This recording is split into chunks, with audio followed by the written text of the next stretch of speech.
Hello നമസ്കാരം. എല്ലാ പ്രിയപ്പെട്ടവർക്കും നവകേരളം ബ്ലോഗിൻ്റെ ഏറ്റവും പുതിയ എപ്പിസോഡിലേക്ക് സ്വാഗതം.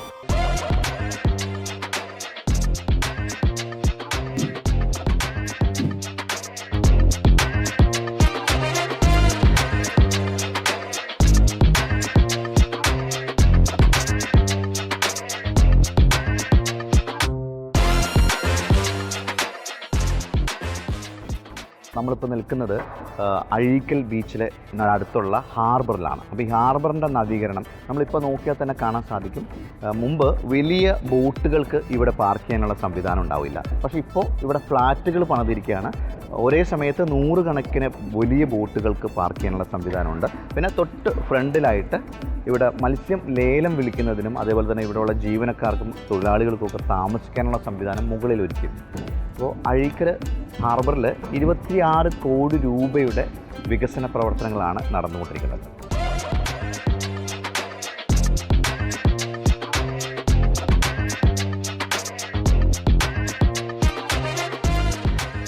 പ്രധാനമായിട്ടും മത്സ്യബന്ധന തുറമുഖങ്ങളുടെ വികസനം, പിന്നെ പ്രധാനമായിട്ടും ബീച്ചുകളുടെ ശാസ്ത്രീയമായ രീതിയിൽ അല്ലെങ്കിൽ പരമ്പരാഗതമായ രീതിയിൽ നിലനിർത്തുന്നതിനുള്ള പ്രവർത്തനങ്ങൾ.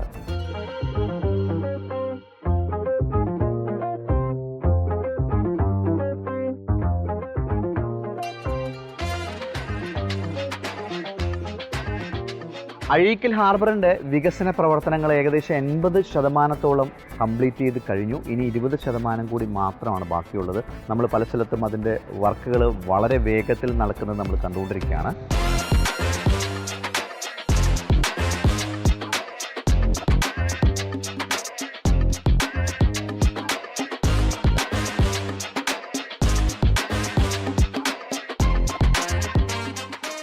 അഴീക്കൽ ഹാർബറിൽ തൊട്ട് ബാക്കിൽ നോക്കിക്കഴിഞ്ഞാൽ മത്സ്യഫെഡിൻ്റെ ഡീസൽ ബാങ്കുണ്ട്. അതായത് മത്സ്യത്തൊഴിലാളികൾക്ക് സബ്സിഡിയോടുകൂടി ഡീസലും മണ്ണെണ്ണയും ലഭിക്കുന്ന ബാങ്കുകളാണ് ഇവിടെ ഉള്ളത്.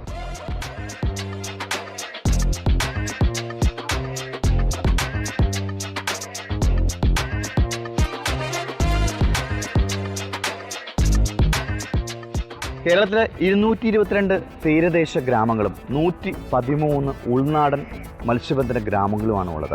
അപ്പോൾ ഇവിടെയുള്ള ആളുകളുടെ ഏറ്റവും മികച്ച ജീവിത സൗകര്യങ്ങൾ, വീടുകളില്ലാത്ത ആളുകൾക്ക് വീടുകൾ നിർമ്മിച്ച് നൽകുക, അവിടുത്തെ കുട്ടികൾക്ക് വിദ്യാഭ്യാസം നൽകുക, ഇങ്ങനെയുള്ള കാര്യങ്ങൾക്കെല്ലാം ഒത്തിരി പ്രാധാന്യം നൽകിക്കൊണ്ടാണ് കേരള ഗവൺമെൻറ് ഇത്തരം പദ്ധതികൾ നടപ്പാക്കി വരുന്നത്.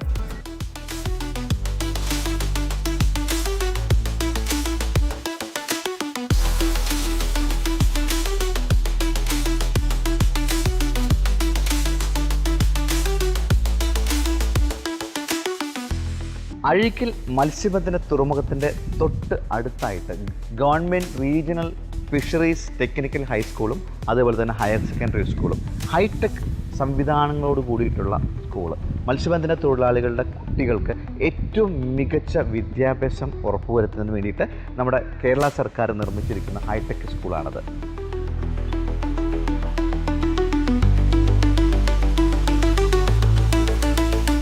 അപ്പോൾ സ്കൂളിലെ കുറച്ച് വിദ്യാർത്ഥികൾ നമ്മളോടൊപ്പം ഉണ്ട്. അപ്പോൾ ഇവരോട് ചോദിക്കാം. നല്ല സൗകര്യമാണ്, ഹോസ്റ്റലുണ്ട്, പിന്നെ ഫുഡ് അടിപൊളിയാണ്.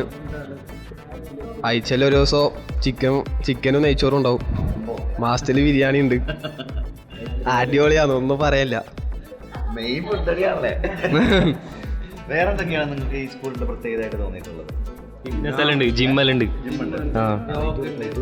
Yoga, coaching, tournament.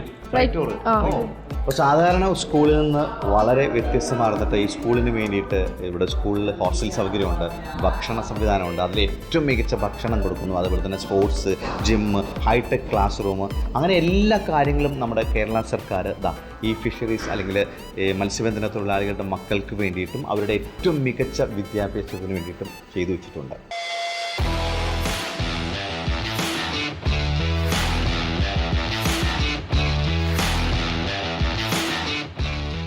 ഇത്രയും അഡ്വാൻസ്ഡ് ആയിട്ടുള്ള ജിംനേഷ്യമുള്ള സ്കൂൾ നിങ്ങൾ കണ്ടിട്ടുണ്ടോ?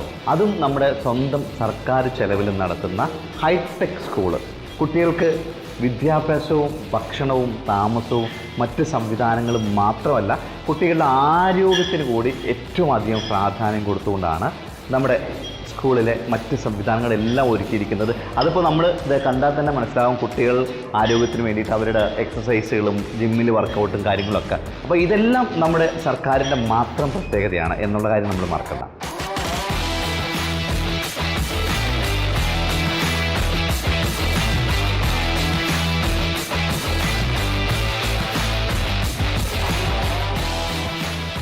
ഗവൺമെൻറ് റീജിയണൽ ഫിഷറീസ് ടെക്നിക്കൽ സ്കൂളിലെ വലിയ library.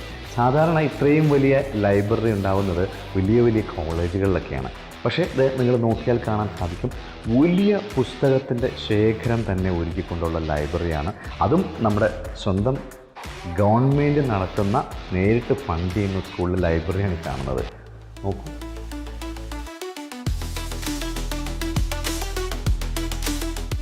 Government regional fisheries technical high school അഴീക്കലിൻ്റെ ഹെഡ്മിസ്ട്രസ് നമ്മളോടൊപ്പം ഉണ്ട്. മുഴുവനായിട്ടും ഗവൺമെൻറ് തന്നെ ഫണ്ട് പ്രൊവൈഡ് ചെയ്തുകൊണ്ടാണ് ഇവിടെയുള്ള കുട്ടികളെല്ലാം പഠനം നടത്തുന്നത്, ഹൈസ്കൂൾ തലത്തിൽ. അപ്പോൾ കുട്ടികൾക്കിവിടെ താമസ സൗകര്യമുണ്ട്, ഹോസ്റ്റൽ സൗകര്യമുണ്ട്. അപ്പോൾ ഫിഷർമാൻ്റെ മക്കൾ മാത്രമാണ് ഇവിടെ പഠിക്കുന്നത്.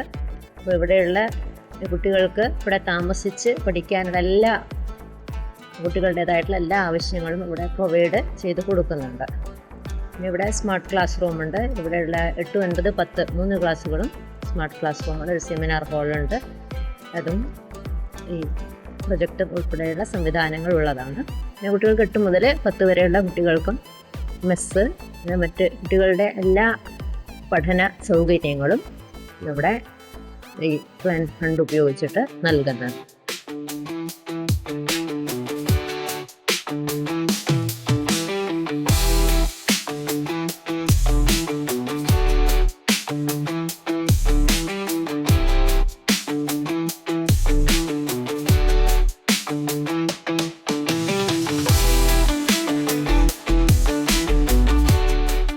അപ്പോൾ ഞാനിപ്പോൾ ഉള്ളത് കണ്ണൂർ ജില്ലയിലെ മനോഹരമായിട്ടുള്ള ചാൽ ബീച്ചിലാണ്. ബ്ലൂ ഫ്ലാഗ് കിട്ടിയിട്ടുള്ള 2ാമത്തെ ബീച്ച്.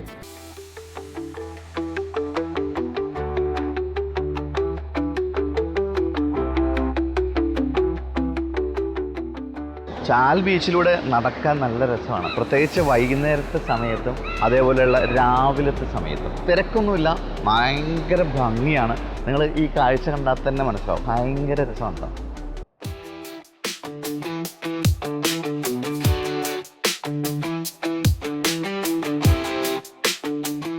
അപ്പോൾ കേരള സർക്കാരിൻ്റെ കുറേയധികം വികസന പദ്ധതികളെക്കുറിച്ച് നമുക്കറിയാം. അതേപോലെ തന്നെ അതിലെ ഏറ്റവും പ്രധാനപ്പെട്ട ഒരു പദ്ധതികളിലൊന്നാണ് തീരദേശത്തെ വികസന പദ്ധതികൾ. ചാൽ ബീച്ചിൽ വന്നിട്ട് ഇവിടുത്തെ കുറേ നാട്ടുകാരെ നമ്മൾ പരിചയപ്പെട്ടു. പ്രത്യേകിച്ച് ഇവിടുത്തെ 22ാമത്തെ വാർഡിലെ മെമ്പറായിട്ടുള്ള ശിവദാസൻ ചേട്ടനുണ്ട്. അപ്പോൾ കുറച്ച് കാര്യങ്ങൾ അദ്ദേഹം തന്നെ നമ്മളോട് പറഞ്ഞു. സർക്കാരിൻ്റെ പദ്ധതി എന്ന് പറയാൻ മത്സ്യത്തൊഴിലാളികൾക്ക് വേണ്ടി ചെയ്തത് പുനർഗ്രഹം പദ്ധതിയാണ്. 10 ലക്ഷം വെച്ചിട്ട് എല്ലാ മത്സ്യത്തൊഴിലാളികൾക്കും വീടുകൾ ഇവിടെ നിർമ്മിച്ചിട്ടുണ്ട്. അതുപോലെ തന്നെ പല പദ്ധതികളും നമ്മളെ ഇപ്പം ഫിഷിംഗ് ഹാർബറുമായി ബന്ധപ്പെട്ടിട്ട് 26 കോടി രൂപേൻ്റെ ഒരു നിർമ്മാണ പ്രവർത്തനം നടക്കുന്നുണ്ട്.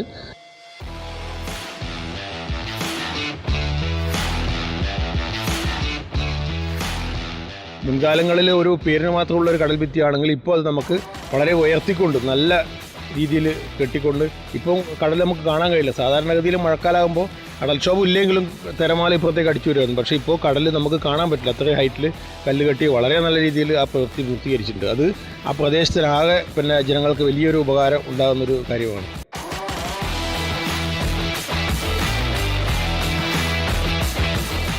ഈ ചാൽ ബീച്ച് ഇത്രയും ബ്യൂട്ടിഫുൾ ആക്കി ഒരുക്കി വെച്ചിരിക്കുന്നത് ഈ 7 പേരാണ്. ഈ 7 പേര് ചേർന്നാണ് വർഷങ്ങളായിട്ട് ഈ ചാൽ ബീച്ച് മാലിന്യമുക്തമാക്കിയിട്ട് എന്നും ക്ലീൻ ആൻഡ് നീറ്റ് ആക്കി വെച്ചിരിക്കുന്നത്. അപ്പോൾ നമുക്ക് ഇവരോട് കുറച്ച് കാര്യങ്ങൾ ചോദിക്കാം. എൻ്റെ പേര് പ്രേമി. ഞങ്ങൾ 7 പേരുണ്ട്. ഞങ്ങൾ 10-23 വർഷമായി ഇവിടെ ജോലി ചെയ്യുന്നു. അത് രാവിലെ വന്ന് 8 മണിക്ക് വന്നിട്ട് പിന്നെ ഞങ്ങൾ ജോലി തുടങ്ങി 12 മണി വരെയാണ്. പിന്നെ 12 മണി കഴിഞ്ഞാൽ പിന്നെ 2 മണി മുതൽ 5:30 വരെയാണ് ഞങ്ങൾ ക്ലീനിങ് ചെയ്യുന്നത്. രാവിലെ വന്ന് ഞങ്ങളെല്ലാം പിന്നെ വേസ്റ്റെല്ലാം പൊറുക്കി പിന്നെ അടിച്ചു വരാനുള്ളതെല്ലാം നോക്കി എല്ലാം ക്ലീനാക്കി ബീച്ചെല്ലാം ബീച്ച് എപ്പോൾ നല്ല ക്ലീനാക്കി വെക്കും.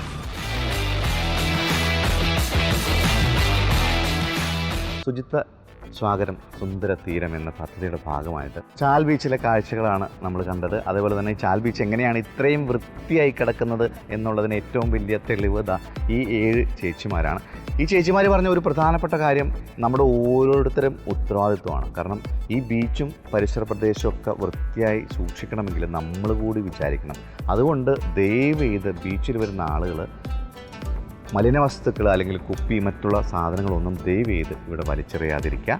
അതിന് കുറേ സംവിധാനങ്ങൾ ഇവിടെ ചെയ്തു വെച്ചിട്ടുണ്ട്. അതുകൊണ്ട് ഈ ചേച്ചിമാരെ വീണ്ടും വീണ്ടും ബുദ്ധിമുട്ടിക്കാതിരിക്കുക. നമ്മുടെ ഓരോരുത്തരുടെയും ഉത്തരവാദിത്വമാണ് നമ്മുടെ നാടും അതേപോലെ തന്നെ നമ്മുടെ ഈ ബീച്ചും പരിസര പ്രദേശങ്ങളെല്ലാം വൃത്തിയായി സൂക്ഷിക്കുക എന്നുള്ളത്.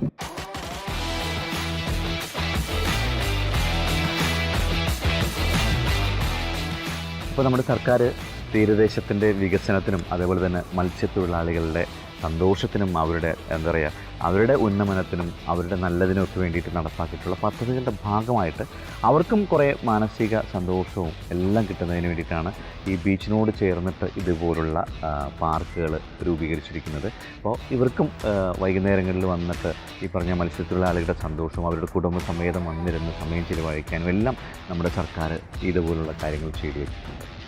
ശുചിത്വ സ്വാഗതം സുന്ദര തീരം പദ്ധതിയുടെ ഭാഗമായിട്ട് ചാൽ ബീച്ചിലെ കാഴ്ചകളും വിശേഷങ്ങളും പദ്ധതികളൊക്കെയാണ് നമ്മൾ കണ്ടത്. ഇനി പുനർഗേഹം എന്ന് പറയുന്ന നമ്മുടെ മത്സ്യത്തൊഴിലാളികൾക്ക് വേണ്ടി കേരള സർക്കാർ അണിയിച്ചൊരുക്കിയിട്ടുള്ള പദ്ധതിയാണ് പുനർഗേഹം. ആ പദ്ധതിയിൽ കേരളത്തിലെ എല്ലാ സ്ഥലത്തും ധാരാളം വീടുകൾ നിർമ്മിച്ച് നൽകിയിട്ടുണ്ട്. അത് കണ്ണൂർ ജില്ലയിലെ പുനർഗേഹം പദ്ധതികളാണ് ഇനി നമ്മൾ കാണാൻ പോകുന്നത്.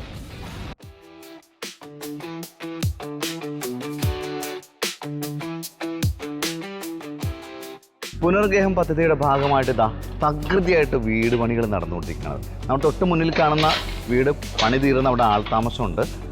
ഇവിടെ അടുപ്പിട്ടായിട്ട് 3 വീടുകളുടെ പണിയാണ് നടന്നുകൊണ്ടിരിക്കുന്നത്. ഇനി ഈ റോഡിൻ്റെ സൈഡിൽ നോക്കിക്കഴിഞ്ഞാൽ മുഴുവൻ ഈ പദ്ധതിയുടെ ഭാഗമായിട്ടുള്ള വീട് പണികളാണ് നടന്നുകൊണ്ടിരിക്കുന്നത്. ഇതെല്ലാം ഈ പദ്ധതിയുടെ ഭാഗമാണ്.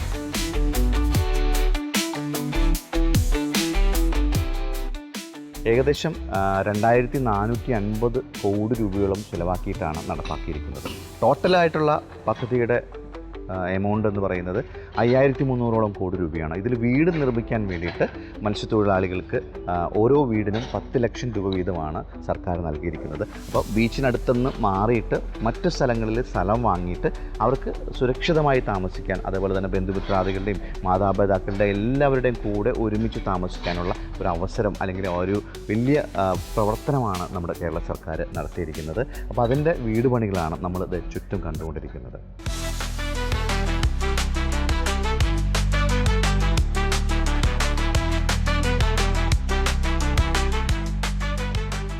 തീരദേശത്ത് താമസിച്ചിരുന്ന ധാരാളം മത്സ്യത്തൊഴിലാളികൾ നമ്മുടെ കേരളത്തിൻ്റെ അങ്ങോളം ഇങ്ങോളം ഉണ്ട്. അപ്പോൾ അവരെയൊക്കെ പുനരധിവസിക്കുന്നതിൻ്റെ ഭാഗമായിട്ടാണ് ഈ പദ്ധതി. അതായത് അവരുടെ സ്വത്തിനും അതേപോലെ തന്നെ അവരുടെ ആരോഗ്യത്തിനും ജീവിതത്തിനുമൊക്കെ സേഫ്റ്റി എന്ന ഒരു വലിയ കാര്യമുണ്ട്, ഉറപ്പ്.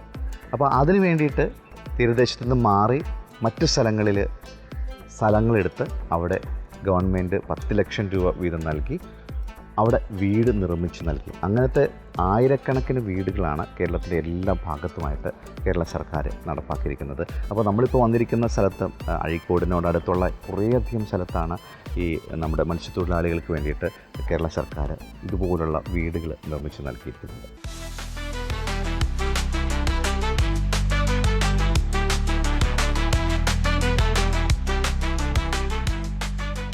പുനർഗേഹം പദ്ധതിയുടെ ഭാഗമായിട്ടുള്ള 6 വീടുകൾ, അതിൽ 1, 2, 3, 4, 5 വീടുകളിൽ താമസം തുടങ്ങി. ഈ വീട് കൂടി ഇനി പൂർത്തീകരിക്കാനുണ്ട്. വളരെ വേഗത്തിലാണ് ഇതിൻ്റെ പണികൾ നടന്നുകൊണ്ടിരിക്കുന്നതും. അതുമാത്രമല്ല ഓരോ തറക്കല്ലിടുന്ന സമയത്ത് തന്നെ ഗവൺമെൻറ്റിൽ നിന്ന് മുഴുവൻ തുകയും കൊടുക്കും എന്നുള്ളതാണ് ഈ പദ്ധതിയുടെ ഏറ്റവും വലിയ പ്രത്യേകത. അതൊരു സാധാരണക്കാരായിട്ടുള്ള മത്സ്യത്തൊഴിലാളികൾക്ക് വലിയ ഉപകാരപ്രദമായിട്ടുള്ളൊരു കാര്യമാണ്.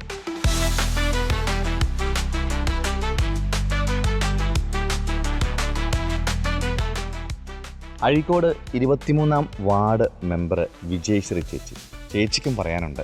അപ്പോൾ നമ്മുടെ സംസ്ഥാന സർക്കാർ നമ്മുടെ കടലാക്രമണ ഭീതിയിൽ കഴിയുന്ന ഏത് സമയത്തും കടലിൽ നിന്നുള്ള ഭീകരമായ തിരമാലകൾ അവരെ ആക്രമിക്കാം. അപ്പോൾ അതിൽ നിന്നൊക്കെ അവരെ രക്ഷിക്കാൻ വേണ്ടി നമ്മുടെ സംസ്ഥാന സർക്കാർ ആവിഷ്കരിച്ച ഒരു പദ്ധതിയാണ് പുനർഗേഹം പദ്ധതി. അപ്പോൾ അവർക്ക് അവരുടെ ആ തൊഴിലെടുക്കുന്ന മേഖലയിൽ തന്നെയുള്ള താമസം ഉറപ്പാക്കലാണ് ഇതിൻ്റെ പ്രധാന ലക്ഷ്യം. അതിനുവേണ്ടി 10 ലക്ഷം രൂപ സംസ്ഥാന സർക്കാർ ഓരോ മത്സ്യത്തൊഴിലാളികൾക്കും നൽകുന്നുണ്ട്. അവർക്ക് അവരെ ജോലിയിൽ നിന്ന് അല്ലെങ്കിൽ അവരെ ആ പാരമ്പര്യ തൊഴിൽ നഷ്ടപ്പെടാതെ ആ മേഖലയിൽ തന്നെ, ഏത് മേഖലയിലാണോ അവർ തൊഴിലെടുക്കുന്നത് ആ മേഖലയിൽ തന്നെ അവർക്ക് പറ്റിയ വാസസ്ഥലം കണ്ടെത്തി അതിൽ ഒരു വീട് വെക്കാനുള്ള പദ്ധതിയാണ് പുനർഗേഹം പദ്ധതി.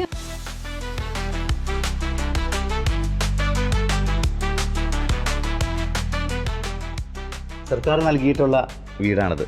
രതീഷ് ചേട്ടൻ വലിയ സന്തോഷത്തിലാണ്. നമുക്ക് സർക്കാർ എന്നാണ് 10 ലക്ഷം എടുത്ത് എടുത്താലോ വീടെല്ലാം പൂർത്തിയായി 2 കൊല്ലം വീടെടുപ്പിച്ച്. അത് ബുദ്ധിമുട്ടൊന്നുമില്ല, സന്തോഷം.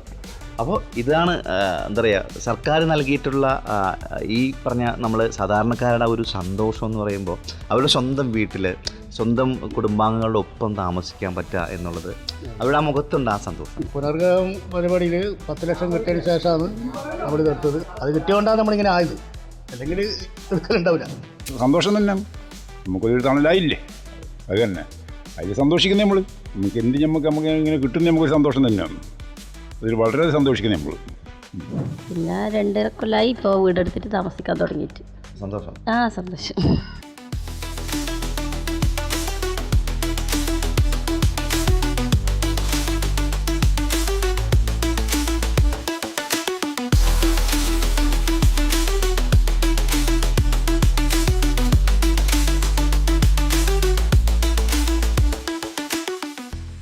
ഇതാണ് അഴീക്കലിലെ മത്സ്യഫെഡ് നടത്തുന്ന നെറ്റ് ഫാക്ടറി. ഒരു ദിവസം 600 കിലോ നെറ്റാണ് ഇവിടെ മാനുഫാക്ചർ ചെയ്യുന്നത്. അതുകൂടാതെ 3 ജില്ലകളിലായിട്ട് കോഴിക്കോട്, കണ്ണൂർ, കാസർഗോഡ്, ഈ 3 ജില്ലകളിലെ മത്സ്യത്തൊഴിലാളികളുടെ കയ്യിലേക്ക് വ്യാസ സ്റ്റോർ വഴിയാണ് ഈ വലകൾ എത്തുന്നത്. പിന്നെ ഏറ്റവും വലിയൊരു പ്രത്യേകത എന്ന് പറയുന്നത് ഇവർക്ക് സബ്സിഡിയോട് കൂടിയാണ് ഈ വലകൾ ലഭിക്കുന്നത്. ലോൺ എടുത്തു കഴിഞ്ഞാൽ 1% പോലും പലിശയില്ലാതെ ഫ്രീ ഇൻട്രസ്റ്റ് ആയിട്ടാണ് ഇവർക്ക് വലകൾ കൈ കിട്ടുന്നത്. ഇതെല്ലാം ചെയ്യുന്നത് നമ്മുടെ സ്വന്തം ഗവൺമെൻറ്റാണ്. അപ്പോൾ മത്സ്യത്തൊഴിലാളികൾക്ക് വേണ്ടിയിട്ട് കുറേയധികം കാര്യങ്ങൾ ചെയ്യുന്നതിൻ്റെ കൂട്ടത്തിൽ അവർക്ക് വലകളും വളരെ എളുപ്പത്തിലും വളരെ ചിലവ് കുറഞ്ഞ രീതിയിലും വാങ്ങാൻ വേണ്ടിയിട്ടാണ് മത്സ്യഫെഡ് ഒരുക്കിയിരിക്കുന്ന ഈ നെറ്റ് ഫാക്ടറി നിലകൊള്ളുന്നത്.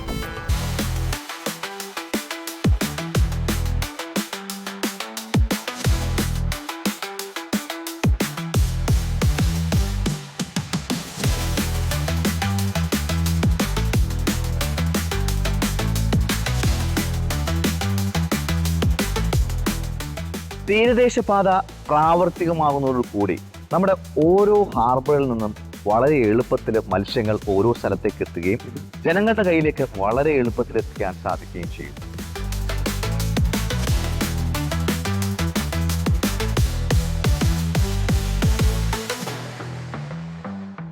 തീരദേശത്തിൻ്റെ വികസനത്തിനായിട്ട് കേരള സർക്കാർ നിരവധി പദ്ധതികൾ ഒരുക്കിയിരിക്കുന്നു. കേരളത്തിൽ 590 കിലോമീറ്ററുകൾ നീണ്ടു കിടക്കുന്ന തീരദേശമാണുള്ളത്.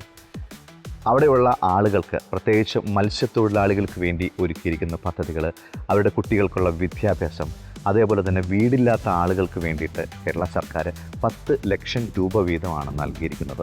അങ്ങനെ ആയിരക്കണക്കിന് കുടുംബങ്ങൾ കേരളത്തിൽ അങ്ങോളം ഇങ്ങോളം ഗവൺമെൻറ് നിർമ്മിച്ചുകൊണ്ടിരിക്കുന്നു, അല്ലെങ്കിൽ ഗവൺമെൻറ് കൊടുത്ത കാശ് കൊണ്ട് അവർ നിർമ്മിച്ചുകൊണ്ടിരിക്കുന്നു. അപ്പോൾ ഇത്രയും കാര്യങ്ങൾ ഏറ്റവും വേഗത്തിലാണ് ഇത്രയും വികസന പ്രവർത്തനങ്ങൾ നമ്മുടെ കേരളത്തിൽ നടന്നുകൊണ്ടിരിക്കുന്നത്.